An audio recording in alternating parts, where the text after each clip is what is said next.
ပြည်သူတွေချစ်တဲ့နိုင်ငံကျော်တေးသက်ရှင်ကိုင်စာကတော့ဒီနေ့ညပိုင်းမှာပဲစိတ်မကောင်းပေါ်ရာကွယ်လွန်သွားရှာပြီးဖြစ်ပါတယ်1989နောက်ပိုင်းနဲ့1980ဝန်းကျင်ကာလတွေကစလို့ထင်ရှားခဲ့တဲ့တေးဆိုတေးသက်ရှင်ကိုင်စာခေါ်ဦးညီဝင်းဟာရန်ကုန်မြို့ဝီတိုရီယာဆေးရုံမှာစေကူတမှုခံယူရင်းဩဂုတ်လ22ရက်နေ့ညပိုင်းမှာကွယ်လွန်သွားပြီလို့နေတဲ့မိတ်ဆွေရင်းတွေကအတည်ပြုပါတယ်ကွယ်လွန်ချိန်မှာအသက်65နှစ်ရှိပြီဖြစ်ပြီးအဆုတ်ထဲကိုပိုးဝင်လို့အထူးကြက်မှတ်ကုသဆောင်မှာဆေးရုံတက်ရောက်ကုသမှုခံယူရင်းနဲ့ကွယ်လွန်ခဲ့တာဖြစ်ပါတယ်1989ခုနှစ်ကအကြီးတန်းရဲ့အထီးကျန်အထုပ်ပတိတေးသချင်းခွေကစတယ်လို့အနမ်းပန်းတချင်းရှင်ကိုကျင်နာပါမလို့ပါစီနဲ့မိုးရည်နဲ့တူနကိုတိုင်းပြည်ချမ်းလဲချမ်းနဲ့လွမ်းလဲအစရှိတဲ့နာမည်ကျော်ကိုပိုင်တန်စင်တေးသချင်းတွေတီးဆိုရေးသားသူတေးသက်ရှင်ကိုင်စာဟာတေးသချင်းခွေပေါင်းမြောက်များစွာထွက်ရှိခဲ့ပြီးဒီကနေ့အချိန်ထိလူငယ်လူကြီးအားလုံးကြိုက်နှစ်သက်တဲ့တေးသက်ရှင်မှာသူရဲ့ Kisma Nadi Lineတေးစီရီဟာ1980ဝန်းကျင်မှာအင်မတန်ထင်ရှားတဲ့တေးစီရီပါတူနကူတိုင်းပြည်သချင်းကတော့ဒီကနေ့အထိထင်ရှားကြော်ကြားလူကြိုက်များတဲ့တေးသချင်းတွေဖြစ်ပါတယ်တေးသက်ရှင်ကိုင်စာနဲ့ထင်ရှားတဲ့အမျိုးသမီးတေးသက်ရှင်တွေဖြစ်တဲ့မေဆွီမေခလာတို့အတူတီဆိုတဲ့ဇုံတွဲတေးချင်းတွေကလည်းဒီနေ့ထိပရိသတ်တွေကြားထဲမှာဆယ်စုနှစ်များစွာကြာတိုင်အောင်အမတ်ရထင်ရှားနေစေပါလက်ရှိဇာပနာရက်ကိုစီစဉ်နေသေးဖြစ်ပြီးထပ်မံအသိပေးကြေညာမယ်လို့မိသားစုဝင်တွေကဆိုပါတယ်တေးသက်ရှင်ကိုင်စာဆိုတာကျွန်တော်တို့ငယ်စဉ်တောင်ကြီးခလေးဘွားအရွယ်ကစပြီးအခုအရွယ်ရောက်တဲ့အထိကိုသူနဲ့တချင်းတွေနဲ့လုံးဝမစိမ့်ခဲ့ပါဘူး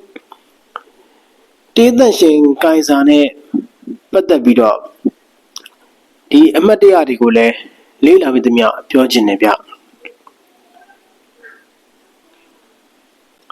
မိတ်ဆွေတယောက်ကိုလွမ်းနေတဲ့အခါလွမ်းတယ်လို့ပြောလိုက်ရုံနဲ့မလုံလောက်တဲ့ချိန်တွေရှိပါတယ်သူ့တတိယတိုင်းစာရေးခြင်းနဲ့ပြန်တွေ့မဲ့နေ့ကိုစောင့်ကြတယ်အတူရှိခဲ့မှုတဲ့နေရာလေးတွေကိုပြန်သွားရင်တော့မှမျက်ရည်ဝဲခြင်းပါလေကိုင်စာရဲ့အရန်လွမ်းနေပြီကလွမ်းခြင်းတစ်ခုလုံးကိုစာတစ်စောင်လိုတစ်ကြောင်းချင်းရေးဖွဲ့ထားတဲ့သချင်းတစ်ပုဒ်ပါ1982ခုနှစ်ဩဂုတ်လမှာကိုင်စာရဲ့ Kispa Nadi လှိုင်းတဲ့အလ်ဘမ်နဲ့တူပရိသတ်စီရောက်လာခဲ့တဲ့ဒီသချင်းဟာ2026မှာ44နှစ်ပြည့်သွားပါပြီနှစ်တွေဘလို့ပဲကြာမဟောင်းသွားတာကလွမ်းခြင်းတစ်ခုတည်းကိုပြောတာမဟုတ်ပဲစောင့်မျှော်ခြင်းပျော်လင့်ခြင်းနဲ့ပြန်ဆောင်ခြင်းစိတ်တွေကိုပါတဆင့်ချင်းပြောပြထားလို့ပါနောက်ပြီးတော့ဒီကနေ့ခေတ်မှာချစ်သူကိုလွမ်းရင်ဖုန်းဆက်လို့ရတယ် message ပို့လို့ရတယ် video call နဲ့မျက်နှာချင်းဆိုင်နေတော့တွေ့လို့ရပါတယ်1982မှာလွမ်းရင်စာရေးရပါတယ်စာပို့ပြီးလည်းတစ်ဖက်ကစာပြန်လာမဲ့နေ့ကိုစောင့်ရပါတယ်ခေတ်ဟောင်းကာလရဲ့အချစ်တစ်ခုမှာစောင့်ဆိုင်ခြင်းကလည်းအချစ်ရဲ့အစိတ်ပိုင်းပါဒါကိုကိုင်စာကကိုရန်လွမ်းနေပြီအချစ်ရေးဆိုပြီးတော့ပေါ်လွင်အောင်ကိုတီးဆိုရေးဖွဲ့ခဲ့တာပါဒါကြောင့်တတိယတိုင်းလေစာမမှန်ရေးလေဆိုတဲ့စာကြောင်းလေးကဒီနေ့မှရိုးလေးထင်ရပေမဲ့အဲ့ဒီခေတ်ကလူငယ်တယောက်အတွက်တော့အဝေးကချစ်သူစီရောက်နိုင်တဲ့အနည်းဆုံးလမ်းတစ်ခုဖြစ်ခဲ့ပါဒီသချင်းကလွမ်းနေဆိုတာနဲ့မရက်ပဲပြန်ဆုံမဲ့အနာဂတ်ကိုမျှော်လင့်ထားတဲ့အချစ်ကိုပါပြောပြပါတယ်အင်မတန်မှစာသားလေးတွေကစနှူးရွလွန်လာပါတယ်တချင်းရဲ့အစုံမှာထိုးခြားတဲ့စကားတစ်ခုရှိပါတယ်ညီရန်လွမ်းနေပြီအချစ်ရဲ့အဲ့ဒီညီဆိုတာကတချင်းတွေကဇက်ကောင်နာမည်မဟုတ်ပါဘူး။ကိုင်စာရဲ့နာမည်အရင်းမှာပါတဲ့ညီကိုကိုယ်တိုင်ထည့်သွင်းတည်ဆိုထားတာပါ။ဒါကြောင့်တချင်းတစ်ပုဒ်လုံးမှာဇက်ကောင်တယောက်ရဲ့အလွမ်းကိုနားထောင်နိုင်ရပြီးနောက်ဆုံးစာကြောင်းမှာတော့ကိုင်စာကိုယ်တိုင်ညီဆိုပြီးဝင်ပြောလိုက်သလိုဖြစ်သွားပါတယ်။ဒီစကားလေးတစ်ခုကပဲအရန်လွမ်းနေပြီပို့ပြီးတော့ကိုကြီးကိုတာဆန်တဲ့တချင်းတစ်ပုဒ်ဖြစ်စေပါတယ်။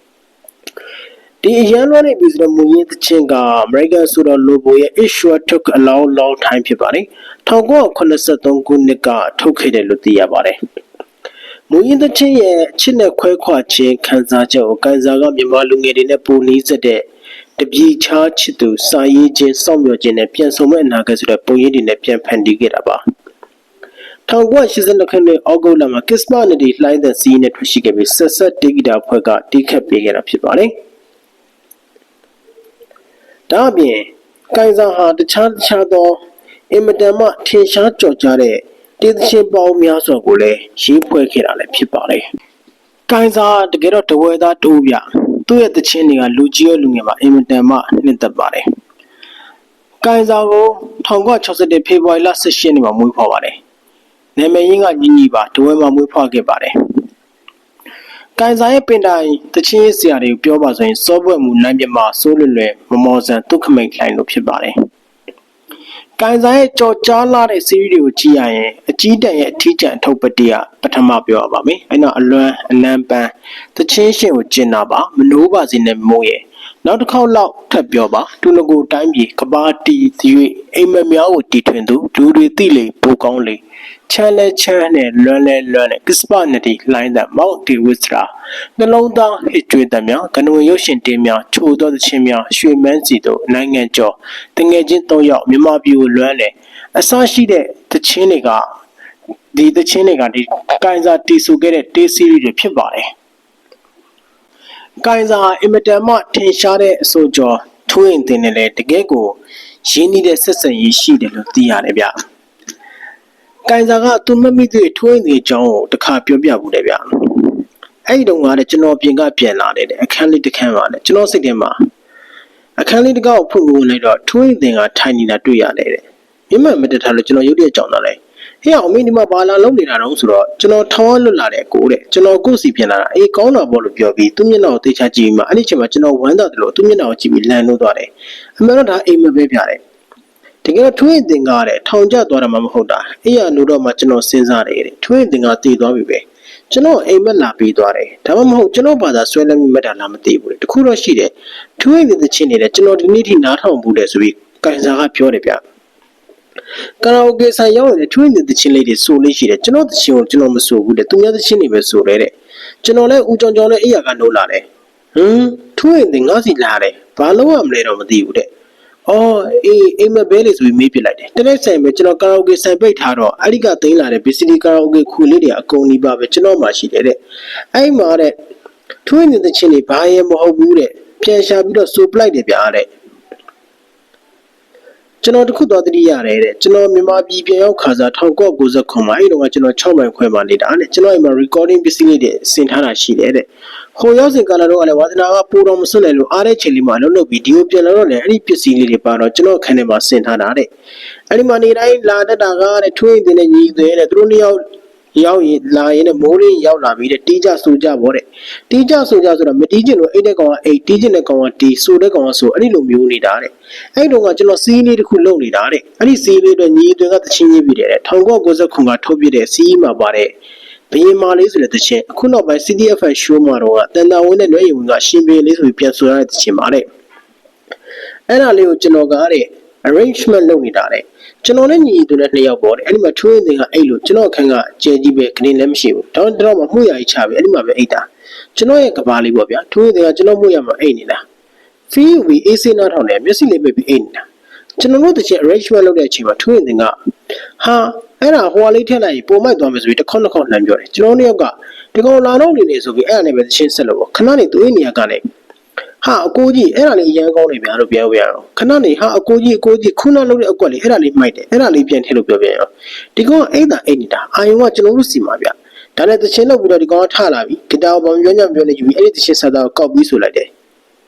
ကျွန်တော်တချင်းကဒီစကိုဘီလီနဲ့ကိုယ့်ရဲ့ဘီယမာလေးဟာကျင်နာစော်မြောက်စားမင်းပမှာခါစားပြရစီလားသူကဘာပြောညံ့မပြောနဲ့ထပြီးတော့အဲ့ဒီချင်းကို slow roll လို့ just လို့အတန်ဆက်ဆက်လေးနဲ့ရောပြီးအဲ့ဒီစာသားတွေကိုလှမ်းကောက်ထည့်ပြီးဆိုလိုက်တယ်ဗျဒါနဲ့ကျွန်တော်လည်းဘာမှမဟုတ်ဘူးရတဲ့ကက်ဆက်နဲ့အတန်ကောက်ဖမ်းလိုက်တယ်အဲ့ဒါလေးကသူ့နောက်ပြီးဆိုတာပေါ့ကျွန်တော်တို့ရေးတဲ့စာသားဟာသူ့စိတ်ထဲမှာတော့ခံစားရတာတစ်မျိုးပဲနေမယ်သူကအဲ့ဒီတိုင်းဆိုပလိုက်တာတယ်ပြီးတော့သူပြန်အိတ်နေတယ်တဲ့ကျွန်တော်လည်းညီတယ်တချင်းတော့ပို့ဆက်လုပ်တယ်အဲ့ဒါတော်ကြာပြီးတဲ့1990ခွန်ကတဲ့တလောအားနဲ့ကျွန်တော်အိမ်ပြန်သွားတယ်တိတ်ခွေဟောင်းနေအများကြီးပဲဘာလည်းမသိဘူးအခွေတွေကဘာမှလည်းမရေးထားဘူးလေတဲ့အခွေတွေကုန်တာတော့ကျွန်တော်ညီတယ် arrangement လုပ်တော့ကျွန်တော်ကူးထားတဲ့ training အတန်လေးထွက်လာတယ်